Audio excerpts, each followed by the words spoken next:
राधे राधे दोस्तों। स्वागत है आपका शब्दों की दुनिया में। आज मिलते हैं डॉक्टर भगवत शरण उपाध्याय जी की एक बेहद खूबसूरत रचना से, जिसमें प्राचीन भारत के ऐतिहासिक तथ्यों एवं भारतीय संस्कृति पर विशेष दृष्टिकोण से अध्ययन किया गया है।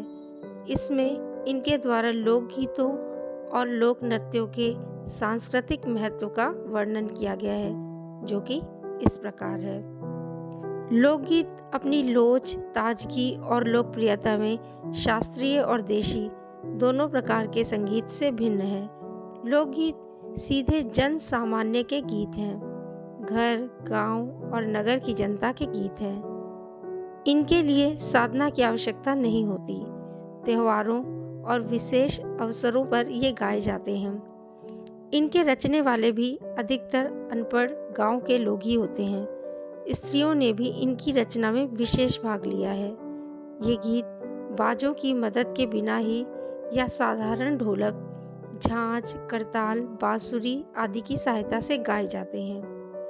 अनेक लोगों ने विविध बोलियों के लोक साहित्य और लोक गीतों के संग्रह पर कमर कसी है और इस प्रकार के अनेक संग्रह प्रकाशित हो चुके हैं।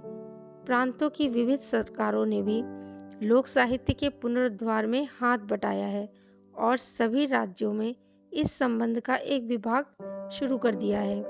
यह सार्वजनिक अधिवेशन, पुरस्कार आदि द्वारा इनका प्रोत्साहन, प्रचार और वृद्धि शुरू कर दी गई है।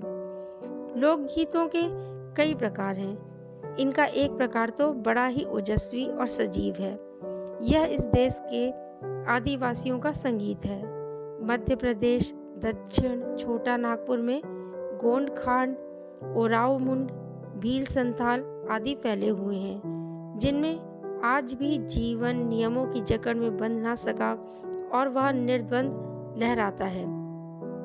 इनके गीत और नृत्य अधिकतर साथ साथ और बड़े बड़े दलों में गाए और नाचे जाते हैं। आदमियों और औरतों के दल एक साथ या एक दूसरे के जवाब में गाते हैं। दिशाएं गूंज उठती हैं। पहाड़ी प्रदेशों के अपने अपने गीत हैं। उनके अपने अपने भिन्न रूप होते हुए भी अशास्त्रीय होने के कारण उनमें अपनी एक समान भूमि है। गढ़वाल, किन्नौर, कांगड़ा आदि के अपने अपने गीत और उन्हें गाने की अपनी अपनी विधियां हैं। उनका अलग नाम ही पड़ गया है, पहाड़ी। वास्तविक लोकगीत देश के गांवों और देहात में है। इनका संबंध देहात की जनता से है। बड़ी जान होती है इनमें। चैता, कजरी, बारहमासा, सावन आदि मिर्जापुर, बनारस और उत्तर प्रदेश के पूर्वी और बिहार के पश्चिमी जिलों में गाए जाते हैं। बाउल और भटियाली बंगाल के लोकगीत हैं। पंजाब में माहिया भी इसी प्रकार के हैं। हीर रांझा, सोहनी महिवाल संबंधी गीत पंजाबी में और ढोला मारू आदि के गीत राजस्थानी में बड़े चाव से गाए जाते हैं। इन देहाती गीतों के रचयिता कोरी कल्पना को इतना मान न देकर अपने गीतों के विषय रोजमर्रा के जीवन से लेते हैं, जिससे वे सीधे मर्म का स्पर्श करते हैं। उनके राग भी साधारणतः पीलू, सारंग, दुर्गा, सावन, सोरठ आदि हैं। ये सभी लोकगीत गांवों और इलाकों की बोलियों में गाए जाते हैं। लोकगीत की भाषा नित्य की बोली होने के कारण बड़ी आह्लादकार और आनंददायक होती है।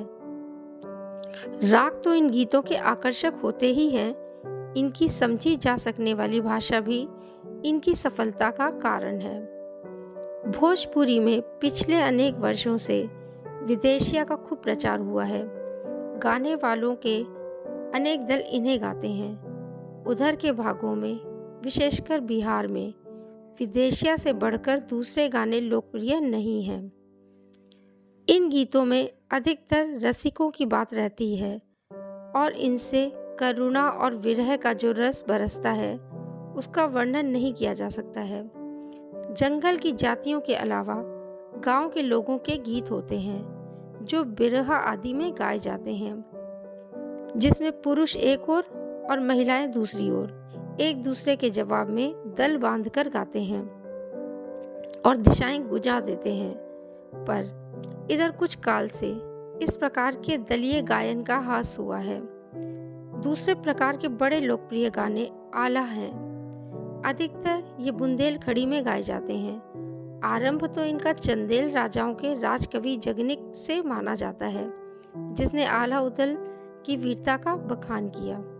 उनके छंद और विषय को लेकर लोक बोली में उसके दूसरे देहाती कवियों ने भी समय समय पर अपने गीतों में उतारा और ये गीत हमारे गांव में आज भी बहुत प्रेम से गाए जाते हैं। इनको गाने वाले गांव-गांव ढोलक लिए गाते फिरते हैं। इसकी सीमा पर उन गीतों का भी स्थान है जिन्हें नट रस्सियों पर खेल करते हुए गाते हैं। अधिकतर ये गद्य पद्यात्मक हैं और इनके अपने बोल हैं। अपने देश में स्त्रियों के गीतों की अनंत संख्या है। ये गीत भी लोकगीत हैं, पर अधिकतर इन्हें औरतें ही गाती हैं। इन्हें सिरजती भी अधिकतर वही हैं। वैसे इन्हें रचने वाले या गाने वाले पुरुषों की कमी नहीं है, पर इन गीतों का संबंध विशेषतः स्त्रियों से है। इस दृष्टि से भारत इस दिशा में सभी देशों से भिन्न है, क्योंकि संसार के अन्य देशों में स्त्रियों के अपने गीत पुरुषों या जन गीतों से भिन्न नहीं है, मिले जुले ही हैं।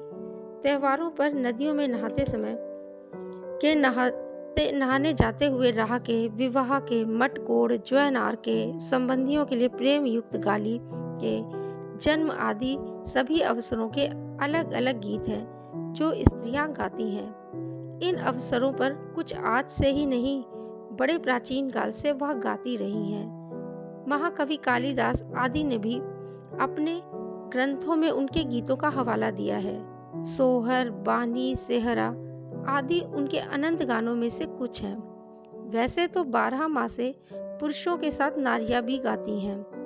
एक विशेष बात यह है कि नारियों के गाने साधारणतः अकेले नहीं गाए जाते, दल बांधकर गाए जाते हैं।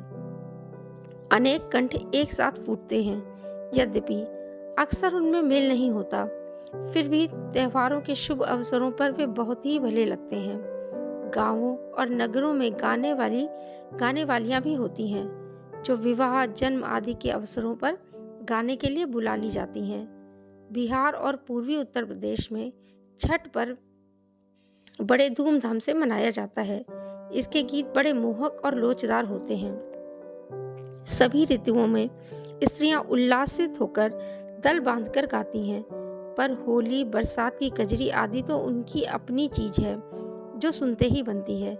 पूरब की बोलियों में अधिकतर मैथिल, कोकिल, विद्यापति के गीत गाए जाते हैं, पर सारे देश में कश्मीर से कन्याकुमारी, केरल तक और काठियावाड़, गुजरात, राजस्थान से उड़ीसा, आंध्र तक सभी के अपने अपने विद्यापति हैं। स्त्रियां ढोलक की मदद से गाती हैं। अधिकतर उनके गाने के साथ नाच का भी पुट होता है।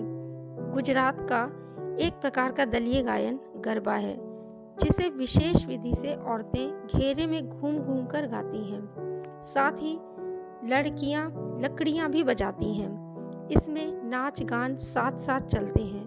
वस्तुतः यह नाच ही है। सभी प्रांतों में यह लोकप्रिय हो चला है। इसी प्रकार होली के अवसर पर ब्रिज में रसिया चलता है, जिसे दल के दल गाते हैं, स्त्रियां विशेषकर। गांव के गीतों के वास्तव में अनंत प्रकार हैं। जीवन जहां इठला इठला कर लहराता है, वहां भला आनंद के स्रोतों की कमी हो सकती है। वहां के अनंत संख्यक गाने, उद्दाम, ग्रामीण जीवन के ही प्रतीक हैं। यह रचना डॉक्टर भगवत शरण उपाध्याय जी की है। आशा है आप सभी को बहुत पसंद आई होगी। धन्यवाद। राधे राधे।